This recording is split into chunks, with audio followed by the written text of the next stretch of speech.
नमस्कार, बहुत स्वागत है आपका। आप देख रहे हैं विस्तार न्यूज और मैं हूं आपके साथ विवेक शुक्ला। शाम के 6 बज चुके हैं और 6 बजे हम आपको बताएंगे 15 संभाग 15 खबर। मध्य प्रदेश छत्तीसगढ़ की तमाम बड़ी खबरें होंगी, लेकिन आज का दिन बड़ा महत्वपूर्ण इसलिए है क्योंकि पिछले कई महीनों से चल रहे लोकसभा चुनाव का चुनावी शोर थम चुका है। सबसे बड़ी बात यह है कि चुनावी शोर थमा तो प्रधानमंत्री मोदी अपनी जिम्मेदारियों को पूरा करने के बाद अब ध्यान में लीन होने कन्याकुमारी पहुंच गए हैं। बड़ी खबर आपको बता रहे हैं, जहां पर प्रधानमंत्री नरेंद्र मोदी कन्याकुमारी पहुंचे हुए हैं। तस्वीर भी सामने आ गई है और पीएम मोदी का ये MI-17 हेलीकॉप्टर, जिसमें सवार होकर प्रधानमंत्री मोदी कन्याकुमारी पहुंचे हैं। पीएम मोदी अब से 1 जून दोपहर 3:30 बजे तक ध्यान में लीन रहेंगे। सबसे बड़ी बात है कि यह ध्यान विवेकानंद रॉक मेमोरियल में किया जाएगा और खास कार्यक्रम तैयार किया गया है। ये 2 तस्वीर हम आपको दिखा रहे हैं। 2019 में भी प्रधानमंत्री मोदी ने ध्यान किया था केदारनाथ में जाके, और अब कन्याकुमारी में ध्यान की तैयारी है। सुरक्षा के पुख्ता इंतजाम किए गए हैं। गुरुवार से शनिवार तक समुद्र तट पर्यटकों के लिए बंद रखा जाएगा, जहां पर पीएम मोदी ध्यान करेंगे। साथ ही साथ यहां पर नाव चालक है, उनको भी मनाही की गई है। 2000 पुलिस कर्मियों की, सुरक्षा एजेंसियों की यहां पर सुरक्षा रहेगी प्रधानमंत्री मोदी के लिए। यह खास है और इस ध्यान को लेकर देश में सियासत भी देखने को मिली है, लेकिन प्रधानमंत्री मोदी यहां पहुंच चुके हैं। सबसे बड़ी बात जो आपको याद करनी चाहिए कि 17 मार्च से प्रधानमंत्री मोदी ने साउथ से ही अपने चुनावी कैंपेन की शुरुआत की थी। आंध्र प्रदेश से उन्होंने चुनावी अभियान का आरंभ किया था और 17 मार्च से अगले 3 दिन तक 5 साउथ के यानी कि दक्षिण के राज्यों में जाकर चुनाव प्रचार उन्होंने किया था। तो दक्षिण से ही शुरुआत और दक्षिण पर जाकर ही ये सारे चुनाव प्रचार की जो पूरी मेहनत थी, अब उसको अंतिम रूप देते हुए ध्यान के साथ प्रधानमंत्री मोदी। 2 तस्वीर हम आपको लगातार दिखा रहे हैं, जहां पर एक तरफ ये वही विवेकानंद रॉक मेमोरियल है, दूसरी तरफ प्रधानमंत्री मोदी की 2019 वाली वो तस्वीर है, जिस तस्वीर को आपने देखा होगा कई मर्तबा। केदारनाथ में प्रधानमंत्री मोदी यहां पर पहुंचे थे, उन्होंने ध्यान किया था। तो एक बार फिर से प्रधानमंत्री मोदी लगभग 45 घंटे तक ध्यान में मगन रहने के लिए यहां पहुंच चुके हैं, ध्यान में लीन होंगे। और सबसे बड़ी बात है कि क्या कुछ खास है, यह सबसे बड़ी बात है। इस ध्यान की बड़ी बातें आपको बताते हैं, क्योंकि सबसे जानना जरूरी आपके लिए यह भी है कि ये पीएम मोदी जब यहां पर पहुंचे हैं तो क्या कुछ तैयारियां की गई हैं। आपको ग्राफिक्स के माध्यम से कुछ जानकारी देते हैं। यही वो मंदिर है और यही वो जगह है जहां पर पीएम मोदी ध्यान करेंगे। तो 45 घंटों का पीएम मोदी का यह ध्यान का कार्यक्रम है। सबसे बड़ी बात है कि विवेकानंद रॉक मेमोरियल में ध्यान में लीन होंगे प्रधानमंत्री नरेंद्र मोदी। और तस्वीर हम आपको लगातार दिखा रहे हैं प्रधानमंत्री मोदी। ये देखिए तस्वीर आपको दिखा रहे हैं, ये तस्वीर प्रधानमंत्री मोदी यहां पर पहुंच चुके हैं अम्बन मंदिर में। यहां पर वो दर्शन पूजन कर रहे हैं। यही वो जगह है। अब से कुछ देर के बाद प्रधानमंत्री मोदी ध्यान में लीन होंगे। तस्वीर आपके सामने लगातार प्रधानमंत्री मोदी यहां पर पहुंचे हुए हैं। सबसे बड़ी तस्वीर हम आपको दिखा रहे हैं।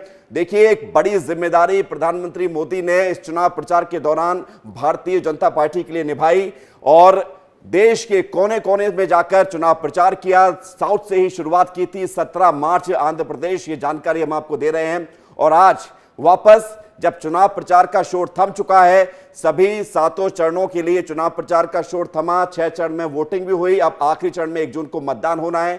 लिहाजा पीएम मोदी यहां पर पहुंचे हुए, जिसकी तस्वीर हम आपको दिखा रहे हैं। ये वही जगह है विवेकानंद रॉक मेमोरियल, जहां पर प्रधानमंत्री अब से कुछ देर के बाद ध्यान में लीन हो जाएंगे। और पीएम मोदी यहां पर मंदिर में पूजा अर्चना करने पहुंचे हैं। भगवती अम्मन, ये वो मंदिर है जहां पर पीएम मोदी पहुंचे हुए हैं, दर्शन पूजन कर रहे हैं, आशीर्वाद ले रहे हैं। और आप देखेंगे एक कर्तव्य जिम्मेदारी के बीच आध्यात्मिक जो कनेक्शन है प्रधानमंत्री मोदी का, वो बखूबी हम कई बार देखते रहे हैं। 2019 में भी हमने देखा था जब वो केदारनाथ पहुंचे थे, और अब ये सीधी तस्वीरें कन्याकुमारी से जब प्रधानमंत्री मोदी इसी विशेष जगह पर विवेकानंद रॉक मेमोरियल, कहा जाता है कि स्वामी विवेकानंद को जो अध्यात्म की जो ज्ञान हुआ था, जो दिव्य दर्शन हुए थे, वो यहीं पर हुए थे। इस लिहाज से ये रॉक, ये चट्टान बेहद खास है, बेहद महत्वपूर्ण है। और प्रधानमंत्री मोदी जब यहां पर पहुंचे हैं तो तस्वीर हम आपको लगातार दिखा रहे हैं। दर्शन पूजन पीएम मोदी कर रहे हैं और इसके बाद शुरू होगा ध्यान में पीएम मोदी के लीन होने का सिलसिला, जो लगभग 45 घंटे तक चलेगा। एक बार फिर से हम आपको पूरी जानकारी देते हैं, क्योंकि प्रधानमंत्री मोदी जब ध्यान में लीन होने जा रहे हैं तो बड़ी बातें क्या हैं। ध्यान वाली जगह पर स्वामी विवेकानंद को दिव्य दर्शन हुए थे, जिसकी जानकारी हम आपको दे रहे हैं। और यही वो जगह है जब प्रधानमंत्री मोदी यहां से ध्यान की शुरुआत करेंगे। 30 मई यानी कि आज से लेकर 1 जून की शाम तक ध्यान में लीन रहेंगे प्रधानमंत्री मोदी, ध्यान करते हुए नजर आएंगे। सुरक्षा में 2000 पुलिसकर्मियों की तैनाती भी की गई है, ताकि वहां पर प्रधानमंत्री मोदी रहे। सुरक्षा में कोई हीला हवाली नहीं होगी, पुख्ता बंदोबस्त किए गए हैं। 1 जून की 3:30 से कन्याकुमारी से वापस प्रधानमंत्री मोदी लौटेंगे और तब तक जो है देश में चुनाव भी 5 बजे तक खत्म हो जाएंगे। सबसे बड़ी बात है कि 2 दिनों तक समुद्र तट पर पर्यटकों पर पाबंदी लगाई गई है, ताकि लोग वहां पर ना पहुंचे। पीएम मोदी हैं वहां पर पहले से और वहां पर उनकी ध्यान की शुरुआत होने जा रही है। ये बड़ी खबर आपको बताई। लेकिन प्रधानमंत्री मोदी ने जब से ध्यान की बात कही है, जब से खबरें आई हैं कि पीएम मोदी ध्यान लगाने जा रहे हैं, उसके बाद से विपक्ष के तमाम दल आगे आए, विरोध किया, चुनाव आयोग तक मामला पहुंचा। लेकिन कांग्रेस के ही नेता ने कह दिया है कि अगर वो ध्यान लगा रहे हैं तो आपको किसने रोका है। देखिए इस रिपोर्ट को। आज लोकसभा चुनाव का शोर थम गया है। अब बस 1 जून को आखिरी चरण में 57 सीटों पर मतदान होगा और फिर 4 जून को परिणाम का दिन। प्रधानमंत्री मोदी ने 7 चरणों के लिए पूरे देश के कोने कोने में खूब प्रचार किया। आज से पीएम मोदी अब ध्यान लगाने जा रहे हैं। प्रधानमंत्री मोदी का ध्यान कन्याकुमारी के विवेकानंद रॉक मेमोरियल में 48 घंटे तक चलेगा। यानी पीएम मोदी अब ध्यान में लीन होने जा रहे हैं। लेकिन प्रधानमंत्री मोदी के ध्यान से विपक्ष परेशान है। कांग्रेस के साथ ही विपक्ष के तमाम राजनीतिक दलों ने पीएम के ध्यान को आचार संहिता के उल्लंघन का मामला बताया है। विपक्ष ने चुनाव आयोग से पीएम मोदी की ध्यान वाली खबरों के प्रसारण पर रोक लगाने की मांग की है। उधर इस मामले में अब सियासत भी शुरू हो गई है। हमें कोई आपत्ति नहीं है, कोई व्यक्ति, कोई लीडर कुछ भी करे, मौन व्रत रखे या कैंपेन करे, लेकिन वो साइलेंस पीरियड में इनडायरेक्ट कैंपेनिंग नहीं होनी चाहिए। ये सीधा आदर्श संहिता का उल्लंघन है। ये वो तौर तरीके हैं जिनसे आप या तो कैंपेनिंग कर रहे हैं या अपने आप को प्रसारित कर रहे हैं। जब प्रचार बंद हो जाता है तब प्रधानमंत्री इस तरीके के तरीके अपनाते हैं ताकि उस दिन वो टीवी चैनल्स और न्यूज़ में चलते रहे। इतना ध्यान महंगाई पे लगा देते तो निश्चित तौर पर आज देश की खुशहाली हो जाती। कांग्रेस के विरोध पर कांग्रेस के नेता और एमपी के पूर्व सीएम दिग्विजय सिंह के भाई लक्ष्मण सिंह ने कांग्रेस पर ही निशाना साधा है। एक्स पर पोस्ट करते हुए लक्ष्मण सिंह ने कांग्रेस के आरोप को विकृत मानसिकता का प्रतीक बताया है। साथ ही लिखा है कि विपक्ष अपनी घबराहट को प्रदर्शित कर रहा है, आपको ध्यान लगाने से कौन रोक रहा है। उधर कांग्रेस के विरोध पर अब बीजेपी ने भी पलटवार किया है। लक्ष्मण सिंह जी का मैं स्वागत जरूर करूंगा कि उन्होंने विपक्ष की इस विकृत मानसिकता को स्वीकारा और हम सबके सामने खुले में समर्थन किया। पर वो उस विकृत मानसिकता के साथ है क्यों? वे गुड़ खाते हुए गुलगुलों का परहेज क्यों कर रहे हैं? इसलिए अगर सही में उनको विकृत मानसिकता लगती है तो जो उनकी पार्टी के 7 लाख से अधिक कार्यकर्ता और नेताओं ने इस बार लोकसभा चुनाव से पहले किया, वो कदम उनको उठाना चाहिए। उनको इस देश में राष्ट्रवादी और विकासवादी दल का ही दामन थामना चाहिए। कुल मिलाकर आज पीएम मोदी ध्यान में लीन हो जाएंगे और 48 घंटों तक पीएम ध्यान में ही रहेंगे। लेकिन विपक्ष के विरोध को लेकर अब अपने ही सवाल उठा रहे हैं। ब्यूरो रिपोर्ट, विस्तार न्यूज़। और आज चुनाव प्रचार का आखिरी दिन था। मध्य प्रदेश के मुख्यमंत्री मोहन यादव पूरे देश के तमाम राज्यों में उन्होंने चुनाव प्रचार किया। आज वो पंजाब से लेकर उत्तर प्रदेश में नजर आए हैं। गुरुवार को पंजाब के अमृतसर में सबसे पहले उन्होंने स्वर्ण मंदिर में मत्था टेका। मत्था टेकने के बाद सीएम यादव ने कहा कि उन्हें स्वर्ण मंदिर में मत्था टेकने का सौभाग्य मिला है। यहां मत्था टेकने के बाद जो संतुष्टि मिलती है। लोकसभा चुनाव 2024 के 7वें और अंतिम चरण के लिए प्रचार का आज आखिरी दिन था। पंजाब की 13 लोकसभा सीटों के साथ साथ केंद्र शासित प्रदेश चंडीगढ़ में भी एक ही चरण में 1 जून को मतदान हो रहा है। और अब आपको 3 तस्वीरें दिखा रहे हैं जहां पर कैमरा 1, 2 और 3 से मुख्यमंत्री डॉक्टर मोहन यादव के स्वर्ण मंदिर में मत्था टेकने के दौरान की तस्वीर हम आपको दिखा रहे हैं, जहां पर उन्होंने वहां मौजूद लोगों से बातचीत भी की, मुलाकात की और आशीर्वाद लिया। स्वर्ण मंदिर में जाकर मत्था टेका। अमृतसर साहिब में मैं आकर के दर्शन कर रहा हूँ। गुरु मंदिर के दर्शन करके जो जीवन धन्य होता है, उसका आनंद का एहसास शब्दों से नहीं हो सकता, वह अंतरात्मा से होता है। मैं पवित्र हरमंदिर साहिब में आकर दर्शन करके यहाँ से परमात्मा से कामना कर रहा हूँ कि हमारे बीच वापस थोड़ा सा भारत को आगे बढ़ाने का, जिसकी शुरुआत परम पूज्य गुरु नानक देव जी के मुखारबिंद से हुई थी कि ये देश दुनिया में नंबर 1 का देश बने, मानवता की स्थापना हो, हमारी संस्कृति दुनिया में अपनी अच्छाई का परचम लहराए। मैंने यही कामना की और निश्चित रूप से भगवान की कृपा होगी तो फिर एक बार हमारी अपनी सरकार भी बनेगी। पंजाब में चुनावी प्रचार करने के बाद सीएम डॉक्टर मोहन यादव उत्तर प्रदेश पहुंचे, जहां उन्होंने सोनभद्र और देवरिया में रोड शो किया। सोनभद्र में सीएम ने जनसभा को संबोधित करते हुए कहा कि अयोध्या में जिस तरह रामलला मुस्कुरा रहे हैं, ठीक उसी तरह मथुरा में भगवान श्री कृष्ण भी जल्द ही मुस्कुराएंगे। मुस्कुरा सकते, अयोध्या में राम जी मुस्कुरा सकते, तो आप तो मथुरा वाले ने क्या बिगाड़ा? मथुरा वाले का नंबर आना चाहिए कि नहीं आना चाहिए? बोला कृष्ण कन्हैया लाल की। आपका वोट हमारा सबका कन्हैया के मुस्कुराने का है। आने वाले समय में हम मटकी फोड़ने मथुरा जाएंगे और मथुरा में धूमधाम से गोपाल कृष्ण का आनंद मनाएंगे। बढ़ते आगे, भोपाल से खबर यह है कि कांग्रेस ने नतीजों से पहले एक सर्वे को सोशल मीडिया पर रखा है और उस सर्वे में कांग्रेस अपनी जीत का दावा कर रही है। बड़ी खबर आपको बता रहे हैं, लोकसभा चुनाव नतीजों को लेकर कांग्रेस ने दावा किया है जीत का। सोशल मीडिया एक्स पर पोस्ट किया है। फाइनल सर्वे कांग्रेस ने दे दिए हैं और कांग्रेस एक दावे के साथ कह रही है एनडीए 196 सीट ही जीत रही है और लेकिन कांग्रेस और इंडिया गठबंधन को 332 सीटें मिलने जा रही है। 4 तारीख आ रही है, नई सरकार ला रही है। ये कांग्रेस का दावा, ये ट्वीट, ये एक्स पर पोस्ट हम आपको दिखा रहे हैं, जिसके जरिए ये दावा कांग्रेस ने किया है कि वो सरकार बनाने जा रही है। इस तरह का माहौल पूरे देश के अंदर है।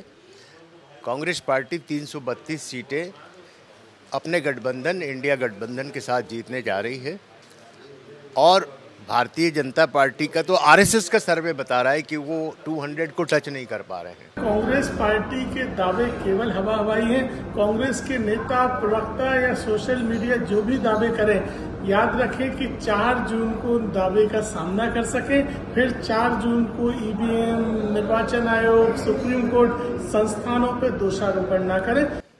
तो जीत का दावा है, अब दावे में कितना दम है ये तो 4 जून को पता चलेगा। लेकिन सीधे रुख करते अपने सहयोगी विवेक पांडे की तरफ, क्योंकि सबसे बड़ी बात यह है विवेक, अभी 4 जून में थोड़ा सा वक्त बाकी है, लेकिन कांग्रेस ने ये जो पोस्ट किया है, बीजेपी तो इसे शायद स्वीकार करेगी ही नहीं, लेकिन इसके मायने क्या निकाले जाएं? क्या कांग्रेस इस पोस्ट को लेकर ये बताना चाह रही है कि सब कुछ गुड़ी गुड़ी है?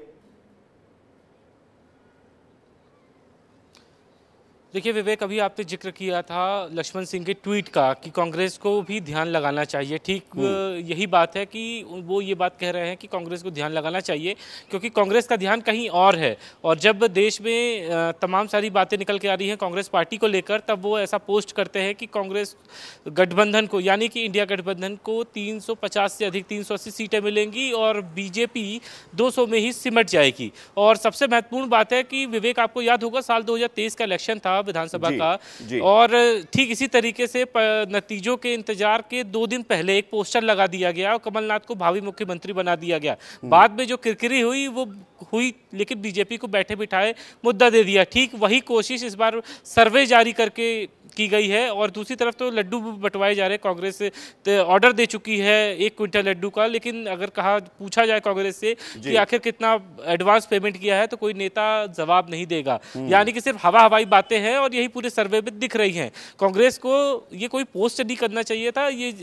अगर ये पोस्ट करना चाहिए था तो मतदान से पहले करना चाहिए था कि कांग्रेस की लहर है। अब जब 6 चरणों के मतदान हो चुके हैं, 7वां चरण 1 जून को होना है और 4 जून को काउंटिंग, उससे पहले ही हवा परिणाम जो आ रहे हैं या 4 जून को जो परिणाम आएंगे उसके बाद क्या उसका इम्पैक्ट दिखेगा, रिजल्ट दिखेगा, उससे अच्छा है कम से कम ऐसा तो हो कि आज पोस्ट करके अपनी ताकत बता दी जाए कि हम इतना सोच रहे हैं। बहुत शुक्रिया आपका हमारे साथ जुड़ने के लिए और तमाम जानकारी के लिए।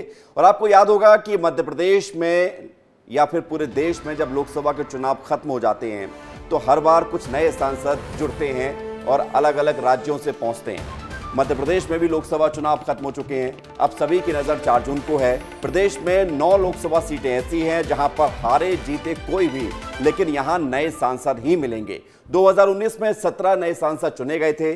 प्रदेश की 29 लोकसभा सीटों पर से इस बार 2 राज्यसभा और 6 विधायक भी मैदान में हैं। ये जीते तो इन सीटों पर उपचुनाव की नौबत आएगी। लोकसभा में 2 राज्यसभा सांसद भी चुनाव मैदान में हैं। गुना से ज्योतिरादित्य सिंधिया हैं, अभी राज्यसभा सांसद हैं, केंद्रीय मंत्री भी हैं। राजगढ़ लोकसभा से कांग्रेस के टिकट पर चुनाव लड़ रहे दिग्विजय सिंह भी राज्यसभा के सांसद हैं। दोनों प्रत्याशी जीतते हैं तो उनकी सीट खाली होगी। इसके अलावा 6 विधायक भी इस बार लोकसभा में प्रत्याशी हैं। विदिशा से चुनाव लड़ रहे शिवराज सिंह चौहान अभी बुधनी से विधायक हैं। इसके साथ कांग्रेस ने 5 विधायकों को लोकसभा चुनाव में उतारा है। इसमें शहडोल से पुष्पराजगढ़ विधायक फुंदेलाल मार्को, मंडला से डिंडोरी विधायक ओमकार सिंह मरकाम, सतना से मौजूदा विधायक सिद्धार्थ कुशवाहा, उज्जैन से तराना से विधायक महेश परमार और भिंड से भांडेर से विधायक फूल सिंह बरैया शामिल हैं। इन विधायकों में कोई भी सांसद बना तो उनकी रिक्त सीट पर उपचुनाव भी तय होंगे। मध्य प्रदेश की विधानसभा का मॉनसून सत्र 1 जुलाई से शुरू होगा। सबसे बड़ी बात इसमें यह है कि इस बजट सत्र में, इस मॉनसून सत्र में कई सारी बातें देखने को मिलेंगी। मुख्यमंत्री डॉक्टर मोहन यादव और विधानसभा अध्यक्ष नरेंद्र सिंह तोमर के बीच हुई चर्चा।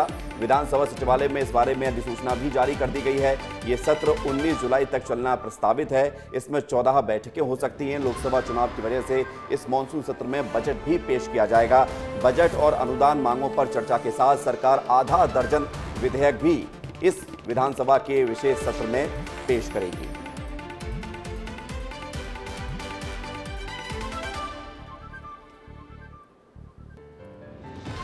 तो बड़ी खबर आपको बता रहे हैं।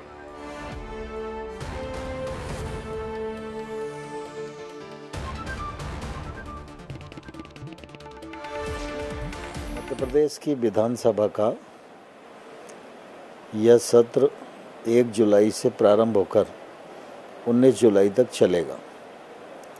यह एक तौर से प्रमुख सत्र होगा क्योंकि इसमें बजट भी आएगा, बाकी सरकारी कामकाज भी होंगे और सदस्यों के प्रश्नोत्तर भी होंगे, जनोपयोगी विषय भी उठाए जाएंगे और सरकार के कानून वगैरह की जो स्थिति बनेगी तो उन पर भी चर्चा होगी।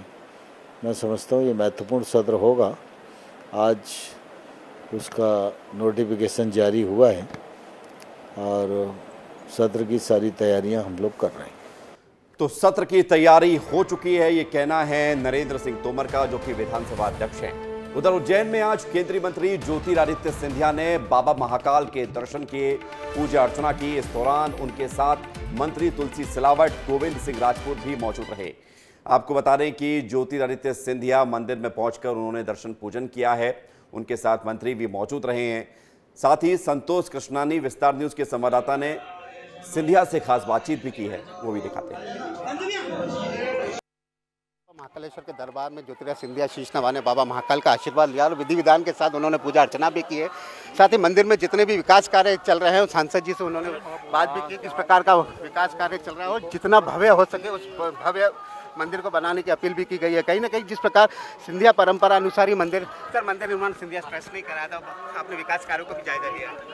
बहुत सुंदर निखार निकला है हमारे पूरे महाकाल लोक का, और आने वाले दिनों में भी उस सुंदरता को हमारी सरकार आगे बढ़ाएगी, इसका मुझे पूरा विश्वास है। प्राचीनता भी हमें मद्देनजर रखेंगे, उसी के आधार पर आगे ले जाना होगा। बिल्कुल, जिस प्रकार सनातन धर्म के अनुरूप जो बाबा महाकाल का दिव्य रूप है, उसी अनुरूप बाबा महाकाल का दिव्य स्वरूप भी निखरेगा। उसी कार्य को लेकर उन्होंने सांसद अनिल फिरोजपुरिया से चर्चा भी की है। यहाँ तक कि जो महाकाल मंदिर के जो पुजारी हैं उनसे भी उन्होंने चर्चा की है और बाबा महाकाल को शीश नवा के जीत के लिए आशीर्वाद भी मांगा है। महेश सिंह ठाकुर के साथ संतोष कृष्णानी, विस्तार न्यूज़, उज्जैन।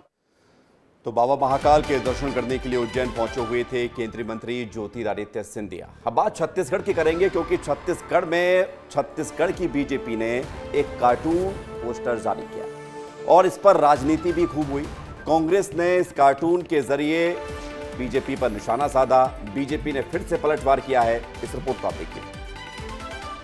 सोशल मीडिया युग में राजनीतिक दल एक दूसरे पर निशाना साधने के लिए कार्टून पोस्टर का उपयोग करने लगे हैं। चुनाव के दौरान भी छत्तीसगढ़ में जमकर कांग्रेस और बीजेपी में कार्टून वार देखने को मिला। चुनाव के दौरान दोनों दलों ने एक दूसरे पर कार्टून पोस्टर जारी करके जमकर आरोप प्रत्यारोप लगाए थे। अब जब प्रदेश में चुनाव खत्म हो चुके हैं और नतीजे 4 जून को आने वाले हैं, तो इसमें भी कार्टून वार कहां पीछे रहता। भाजपा ने सोशल मीडिया पर कांग्रेस को लेकर एक कार्टून जारी करके लिखा है कि कांग्रेस में होता था महिलाओं का अपमान, भाजपा में मिली सुरक्षा और सम्मान। इसके बाद प्रदेश की राजनीति गर्मा गई। कांग्रेस ने आरोप लगाया कि भारतीय जनता पार्टी मुद्दा विहीन हो चुकी है। भारतीय जनता पार्टी मुद्दा विहीन हो चुकी है। पिछले 5.5 महीने में तो इनकी राज्य की सरकार ने कुछ काम किया नहीं है। नरेंद्र मोदी जी के खिलाफ में जनता ने मतदान कर दिया है। अब बैठी हुई भारतीय जनता पार्टी क्या करेगी? टाइम पास में कार्टून जारी कर रहे हैं। अरे इनमें जरा भी नैतिकता बची होती और इनकी आंखों में पानी होता तो नारायणपुर में, बीजापुर में मासूम बच्चियों के साथ छेड़खानी हुई, दुराचार की घटना हुई। अभी भी जो आरोपी है नारायणपुर का, वो मुख्यमंत्री के साथ में उसकी फोटो आती है जिंदाबाद करते हुए, नारे लगते हैं। आज ही हमने ट्वीट किया है। महिला सुरक्षा और सशक्तिकरण को लेकर कार्टून पर हो रही सियासत पर कांग्रेस के द्वारा लगाए गए आरोप पर भाजपा ने पलटवार किया है। भाजपा के प्रदेश उपाध्यक्ष लक्ष्मी वर्मा ने कहा है कि Bharatiya Janata party time pass नहीं करती, बल्कि काम करने पर विश्वास रखती है। 5 साल चाहे महिला सुरक्षा की बात करें, चाहे बहनों के विकास की बात करें, इन सब पहलुओं पर कांग्रेस फेल रही है। भारतीय जनता पार्टी महिला सुरक्षा के लिए कृत संकल्पित है और जिस प्रकार से आज महिलाओं के लिए भारतीय जनता पार्टी ने, चाहे प्रधानमंत्री की बात करें, बेटी बचाओ बेटी पढ़ाओ के नाम से एक योजना चलाई और अनेक योजना केंद्रीय गवर्नमेंट में बेटी को सशक्तिकरण के लिए चलाए हैं। उसी प्रकार से छत्तीसगढ़ में भी महतारी वंदन योजना, जो हमने चुनाव के पूर्व वादा किया और उसको पूरा किया। आज बहनों को सशक्त होने के लिए कम से कम कुछ तो राशि जो दिया जा रहा है, इससे निश्चित रूप से वो सक्षम होंगी और आगे कुछ अपने जीविका के लिए भी कर पाएंगी। छत्तीसगढ़ में महिलाओं की सुरक्षा और सम्मान को लेकर कार्टून वाली राजनीति रुकने का नाम नहीं ले रही है, लेकिन सवाल ये है कि महिला सुरक्षा और महिलाओं के सम्मान पर राजनीति होना ही नहीं चाहिए, बल्कि इस पर तो सबको मिलकर काम करना चाहिए। विस्तार न्यूज के लिए अनमोल तिवारी की रिपोर्ट। उधर रीवा के अगर सरकारी अस्पताल की बात की जाए तो यहां पर हालत लगातार खराब होती जा रही है। मरीज और डॉक्टर्स के आपसी झगड़े की तस्वीरें भी सामने आती रहती हैं, लेकिन इस बार हद हो गई। इस बार एक महिला की मौत हो गई। परिजनों का कहना है कि डॉक्टर ने समय पर इलाज नहीं दिया। इलाज दिया होता तो महिला जिंदा होती। इस रिपोर्ट को आप देखिए। रीवा का सरकारी अस्पताल, संजय गांधी मेमोरियल हॉस्पिटल, जाना माना अस्पताल है। रीवा के साथ दूर दूर से लोग यहां पर इलाज कराने पहुंचते हैं, लेकिन आज ये अस्पताल सवालों के घेरे में है। यहाँ डॉक्टर्स और मरीजों के बीच विवाद होना कोई नई बात नहीं है। एक बार फिर डॉक्टर्स पर लापरवाही से इलाज करने का आरोप लगा है और लापरवाही ऐसी हुई है कि यहाँ एक महिला की मौत तक हो गई। बाणसागर की रहने वाली पूर्णिमा नाम की महिला को इस अस्पताल में 25 मई को प्रसव पीड़ा के बाद भर्ती कराया गया। 26 मई को महिला की सिजेरियन डिलीवरी भी करा दी गई। 2 दिन तक महिला और बच्चा दोनों स्वस्थ रहे, लेकिन अचानक महिला की तबीयत खराब होती है और महिला की मौत हो जाती है। डॉक्टरों से महिला की हालत को बताया गया, लेकिन आरोप ये है कि कोई डॉक्टर इलाज के लिए आगे नहीं आया। नतीजा, उसी शाम उस महिला की जान चली गई। डॉक्टर की लापरवाही, मैडम लोग तो कोई मतलब नहीं है, मतलब बस अब 2 दिन से एकदम बढ़िया थी, खाना पीना खा रही थी, तीसरे दिन उसका लीवर कैसे खराब हो जाएगा, अभी तक नहीं खराब हुआ। डॉक्टर बचाने के लिए होते हैं कि ये बताने के लिए होते हैं कि जिंदा है कि मर गई। अभी उनका कोई होता तो विदेश से डॉक्टर आ जाता कि भैया हाँ विदेश से आ गया, बात हो जाए। हम लोग नॉर्मल इंसान हैं तो मतलब जानवर हैं। यहाँ कुछ भी इलाज नहीं होता, यहाँ वही बॉटल लगा देंगे, ग्लूकोज का बोल देंगे सब ठीक है। बच्चे को कल से बुखार है, ऑपरेशन यहाँ गलत हुआ है, सीखने वाले स्टाफ के लोग ही ऑपरेशन किए हैं, जूनियर डॉक्टर ऑपरेशन किए हैं। डॉक्टरों का कहना है कि महिला को किडनी में दिक्कत थी, लेकिन परिजन इस बात से इनकार कर रहे हैं। परिजनों ने कहा है कि गलत ऑपरेशन होने से महिला की तबीयत खराब हुई, बाद में उसकी मौत हो गई। महिला की मौत के बाद परिजनों ने खूब हंगामा भी किया है। कुल मिलाकर अस्पताल में डॉक्टरों की लापरवाही से मौत का ये पहला मामला नहीं है, लेकिन सवाल ये उठता है कि अगर डॉक्टर ही इलाज नहीं करेंगे या इलाज में लापरवाही बरतेंगे तो फिर कैसे मरीजों को सही इलाज मिलेगा। ब्यूरो रिपोर्ट, विस्तार न्यूज। गंभीर लापरवाही रीवा के सरकारी अस्पताल में सामने आई है। बढ़ते आगे, मध्य प्रदेश के मुख्यमंत्री डॉक्टर मोहन यादव आज उत्तर प्रदेश में चुनाव प्रचार के आखिरी दिन चुनाव प्रचार करते हुए नजर आए। 7वें चरण के लिए यहां पर वोटिंग 1 जून को होगी। उनसे बात की हमारे रेजिडेंट एडिटर आदर्श सिंह ने। देखिए, सर सुबह पंजाब में थे और अभी उत्तर प्रदेश में सर लगातार रैली कर रहे हैं, क्या माहौल लग रहा है सर? माहौल मोदीमय है, चारों तरफ एक ही वातावरण है। भारतीय जनता पार्टी की प्रचंड बहुमत से सरकार बन रही, हम सबके लिए सौभाग्य की बात है। मैं एक बार फिर यहाँ देवरिया में अपने विधायक के लिए, सांसद के लिए चुनाव प्रचार करने आया हूँ फाजिल नगर से। मेरी अपनी ओर से शुभकामनाएं। बहुत बहुत धन्यवाद सर। बढ़ते आगे, भिलाई से खबर है जहां पर सुपेला थाना अंतर्गत रिटायर्ड बीएसपी अफसर से कुछ लोगों ने शेयर ट्रेडिंग के नाम पर 1 करोड़ की धोखाधड़ी कर दी। रिपोर्ट पर पुलिस अब जो है एक्शन ले रही है। सीएसपी सत्यप्रकाश तिवारी ने बताया कि सूर्य विहार कॉलोनी स्मृति नगर के निवासी प्रलय शांति बीएसपी से रिटायर्ड अफसर हैं। उन्होंने सुपेला थाने में रिपोर्ट लिखाई है और ये कहा है कि ट्रेडिंग के नाम पर 500% मुनाफा दिलाने का झांसा देकर अलग अलग किस्तों में 1,26,22,000 रुपए की धोखाधड़ी की गई है। प्रलय शांति वसु नाम के व्यक्ति हैं, बीएसपी के रिटायर्ड अधिकारी हैं जो सूर्य विहार कॉलोनी में रहते हैं। इनके द्वारा कल सुपेला थाने में प्रथम सूचना पत्र दर्ज कराया गया है कि शेयर ट्रेडिंग के नाम से इनसे 1,26,00,000 रुपए लगभग की ठगी की गई है अज्ञात व्यक्तियों के द्वारा। उनके व्यक्तियों के जो मोबाइल नंबर हैं उन मोबाइल नंबरों की पहचान की जा रही है और प्रकरण में जिन अकाउंटों में पैसे गए हैं उन अकाउंट की फ्रीजिंग की कार्रवाई उसमें की गई है। बलौदाबाजार में कुछ गांव में डायरिया फैला हुआ है। यहां अभी जारा गांव में डायरिया का प्रकोप सबसे ज्यादा देखने को मिल रहा है। जारा गांव में 16 लोग डायरिया से पीड़ित हैं। इनमें से 4 का फलारी अस्पताल में इलाज चल रहा है। 12 लोगों को घरों में ही दवाई देकर इलाज किया जा रहा है। आपको ये भी बता दें कि डायरिया से बलौदी में 5 साल के बच्चे और जारा में एक युवक की मौत हो चुकी है और अभी तक इस बीमारी की वजह से 2 लोगों की जान जा चुकी है। गर्मी का सीजन है, बहुत ज़्यादा तेज धूप चल रही है और इस कारण से खान पान में सतर्कता बरतनी चाहिए। ताज़ा खाना खाएं। डायरिया की शिकायत दूषित भोजन से, दूषित पानी के कारण होता है, तो इसलिए इस चीज़ से बचें। अभी धूप बहुत ज़्यादा है, लू के केस भी बहुत आ रहे हैं। मैं कहना चाहूँगा कि धूप पे अगर ज़रूरत हो तभी बाहर निकलें। 10 बजे से 4 बजे के बीच सब अपने घर में ही रहें। अगर कहीं पे किसी को डायरिया की शिकायत हो रही है या गाँव में किसी को हो रही है तो हर मितानिन के पास हमारी उल्टी दस्त की दवाएं है, ORS का पैकेट सफिशिएंट है। और अगर आप इस भीषण गर्मी में ट्रेन से सफर कर रहे हैं तो आपको प्यास लगती ही होगी। ग्वालियर स्टेशन आने का आप इंतजार कीजिए अगर आप ग्वालियर से निकलेंगे। ये बुजुर्ग महिला जो कि जनसेवा कर रही हैं, ग्वालियर रेलवे स्टेशन पर पिछले 26 सालों से 85 साल की बुजुर्ग महिला निःशुल्क जल सेवा देती हुई आ रही हैं, जो रोज स्टेशन पर जाकर लोगों को पानी पिलाती हैं, यात्रियों को पानी देती हैं। ट्रेन के स्टेशन पर रुकते ही दौड़कर यात्रियों को पानी पिलाने का जो उनका जुनून है वो देखते ही बनता है। ट्रेन यात्रियों का कहना है कि भीषण गर्मी में जब यात्रा करते हैं तो ग्वालियर का इंतजार जरूर करते हैं क्योंकि यहाँ जरूर ठंडा पानी मिलता है।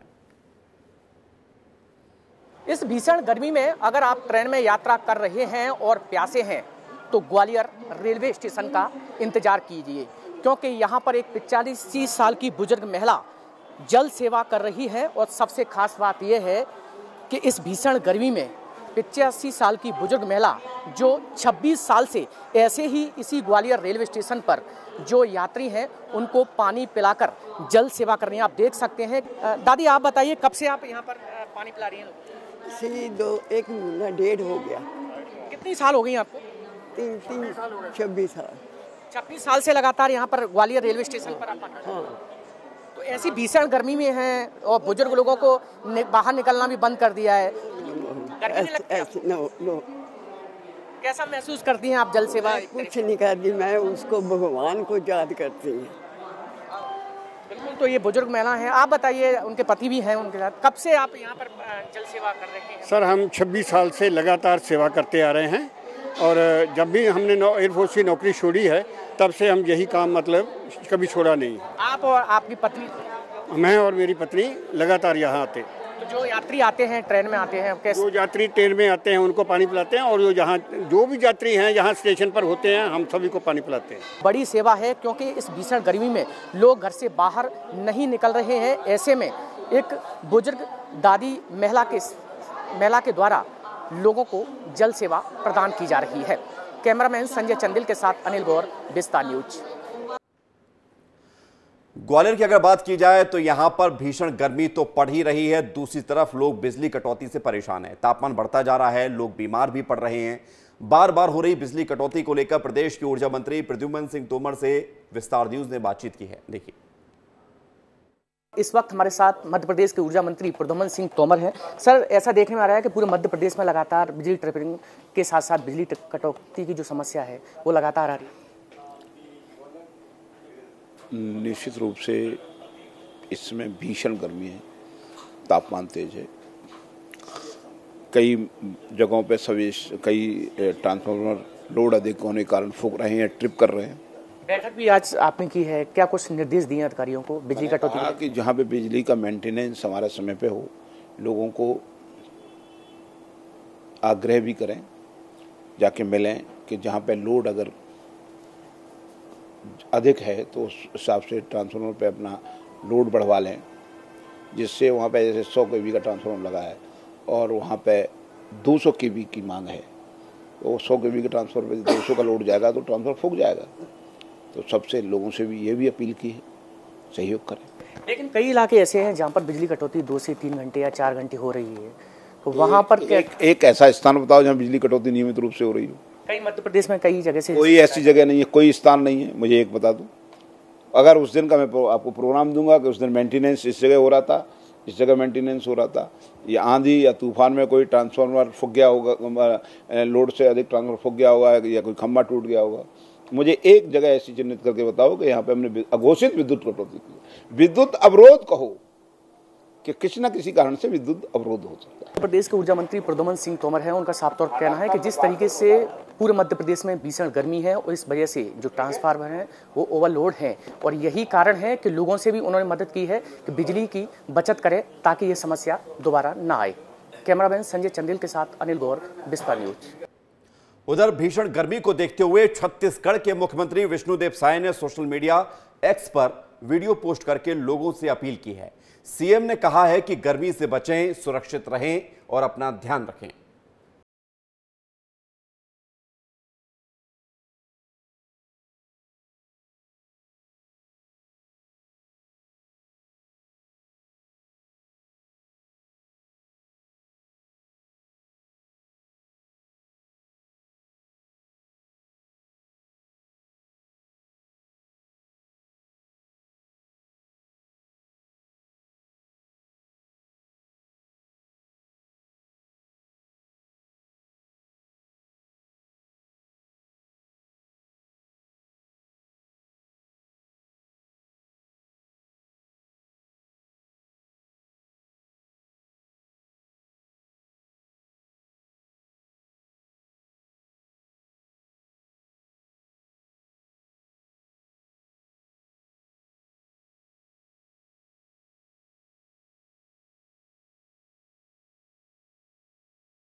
छत्तीसगढ़ के मुख्यमंत्री ने लोगों को ये सलाह दी है कि वो ध्यान रखें अपना। एक खबर भी हम आपको बताते हैं। इस खबर को सुनने और देखने के बाद आपको थोड़ा सा अच्छा लगेगा इस भीषण गर्मी में, क्योंकि लगातार पड़ रही गर्मी से आप परेशान होंगे ही, लेकिन कुछ सुखद तस्वीरें सामने आई हैं। मॉनसून आने जा रहा है और मॉनसून जल्द ही आपके गांव में, आपके शहर में दस्तक भी देगा। आपके संभाग में जमकर बदरा बरसेंगे। क्या है मॉनसून की स्थिति और अभी मॉनसून की शुरुआत कहां से हो गई है, इस रिपोर्ट में आप देखिए। गर्मी की मार झेल रहे लोगों को मॉनसून का इंतजार है। लोग टकटकी लगाए आसमान की ओर देख रहे हैं कि कब बारिश की फुहार पड़ेगी और उन्हें गर्मी से राहत मिलेगी। तो अब मॉनसून का इंतजार कर रहे लोगों के लिए एक अच्छी खबर है। दरअसल इस बार मॉनसून ने समय से पहले ही दस्तक दे दी है। 26 मई से मॉनसून एक्टिवेट हो गया था। दक्षिण पश्चिम मॉनसून मालदीव के कुछ हिस्सों, बंगाल की खाड़ी के दक्षिण, निकोबार और दक्षिण अंडमान सागर होते हुए 30 मई को केरल पहुंच गया। इससे पहले मौसम विभाग ने 31 मई को मॉनसून के केरल पहुंचने का अनुमान जताया था। तो वहीं मध्य प्रदेश में भीषण गर्मी के बीच राहत भरी खबर है। इस साल एमपी में मॉनसून के समय से पहले पहुंचने की संभावना है। वैसे तो एमपी में मॉनसून की शुरुआत की तारीख 15 जून है और छत्तीसगढ़ में एमपी से 2 दिन पहले यानी 13 जून को मॉनसून की एंट्री होगी। जल्द आ रहा है मॉनसून। समय से पहले मॉनसून ने दी दस्तक। 30 मई को केरल पहुंचा मॉनसून। 13 जून को छत्तीसगढ़ में मॉनसून की दस्तक, तो 15 जून को एमपी में होगी मॉनसून की एंट्री। सबसे पहले मंडला, बालाघाट के आसपास दस्तक देगा मॉनसून और 8 जुलाई तक पूरे देश में मॉनसून का असर दिखेगा। वैसे तो इस साल देश में मॉनसून अपने तय समय से 1 दिन पहले दस्तक दे चुका है, लेकिन प्रदेश में मॉनसून को लेकर 4 दिन कम या ज्यादा होने की गुंजाइश भी रखी गई है।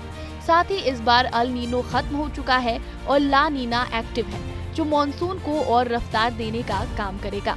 मौसम विभाग के मुताबिक इस बार ला नीना के एक्टिव होने से पिछले साल के मुकाबले ज्यादा बारिश होने की संभावना है। ब्यूरो रिपोर्ट, विस्तार न्यूज। और आखिर में आपके लिए खबर है जबलपुर से, जहां पर सजाए हफ्ता यानी कि जिन लोगों को सजा मिल चुकी है, जिन्हें हम कैदी कहते हैं, वो जेल में बंद तो हैं, लेकिन जेल में रहकर उनकी कारीगरी जब आप देखेंगे तो आपके मुंह से निकलेगा, वाह क्या बात है। देखिए इस रिपोर्ट को।